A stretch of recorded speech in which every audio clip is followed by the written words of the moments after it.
What's up sa inyo mga chong? Nandito nga pala tayo para magbigay ng tutorial kung paano maglaro ng SAMP sa ating mga PC. Ang una natin kailangan is GTA San Andreas at GTA SAMP. So, mas madaling makapaglaro ng GTA San Andreas kung magsa-search na lang kayo sa YouTube ng SAMP PC mod pack. Then, ready to play na yon.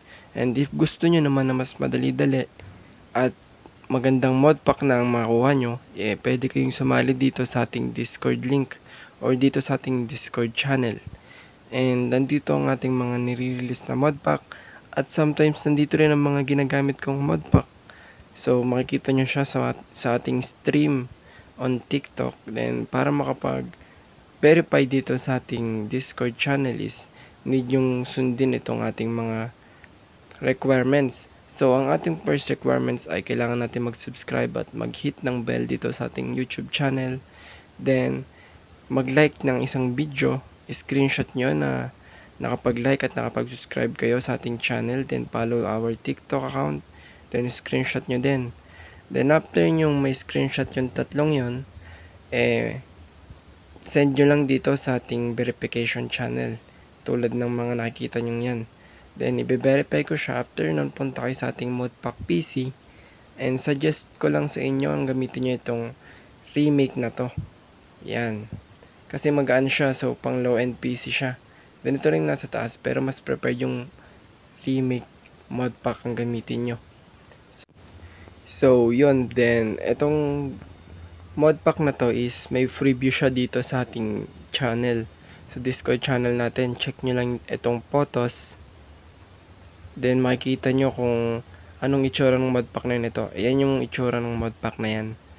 Then maganda-ganda na rin siya. So balik kayo sa ating modpack PC. Then pagkabalik nyo sa ating modpack PC, ito. Yan. Pindutin nyo lang itong link na to. Maglalabas yan dyan. Then download. Then cancel ko siya kasi meron na ako nan. So yan. Punta kayo sa ating folder. Then punta kayo sa downloads. Then hanapin nyo yung dinownload nyo na modpack. Then ito siya. So need nyo ng Windows RAR o WinRAR para ma-extract to. So nasa description link natin dyan. Lalapag ko na lang yung link ng Windows RAR natin or WinRAR natin.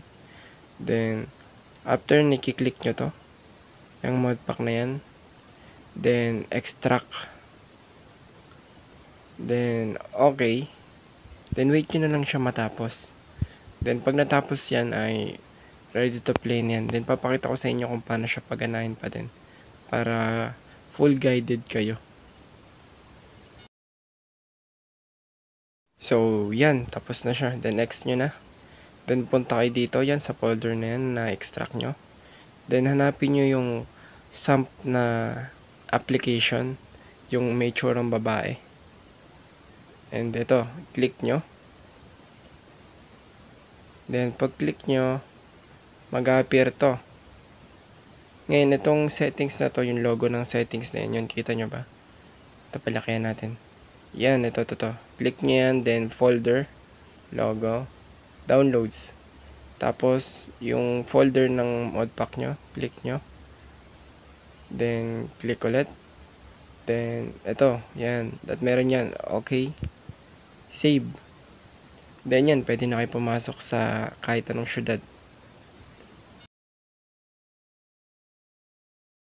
So, tatry na natin kung gumana ba. Then, click natin itong isang city dito. Then, connect. So, hintayin natin. So, yan. Gumana siya. So, pag may lumabas na ganyang San Andreas multiplayer, gumana siya. So, yan. Kayo nang bahala kung anong character or anong pangalan nyo sa inyong character. Pag gumawa kayo ng character nyo dyan.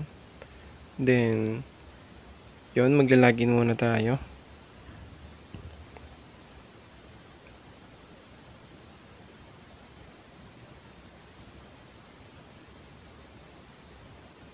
So, yan.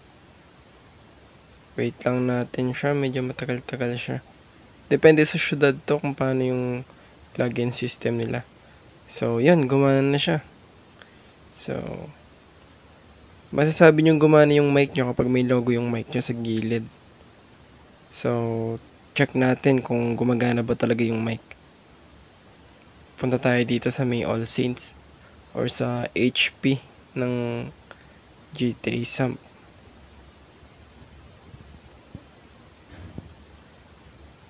Okay. Ito, may tao dito. Try natin kausapin, then tanong natin kung naririnig ba tayo para malaman natin kung working ba yung mic. Ito. Boss? Boss, rinig ba ako, boss? Hello, boss, boss. Rinig ba, boss? Bossing, rinig ba ako, bossing? Hello? Okay, rinig daw tayo. So, gumagana yung mic natin. Kaso yun, hindi siya rinig. Pag ganun, ibig sabihin, sa mic niya yun. Hindi sa mic natin. Kasi rinig tayo eh. So, yun na mga G. Tapos na tayo sa ating tutorial. Then, successful tong tutorial natin. And working din yung mga mic natin. So, goodbye na mga G. Peace out!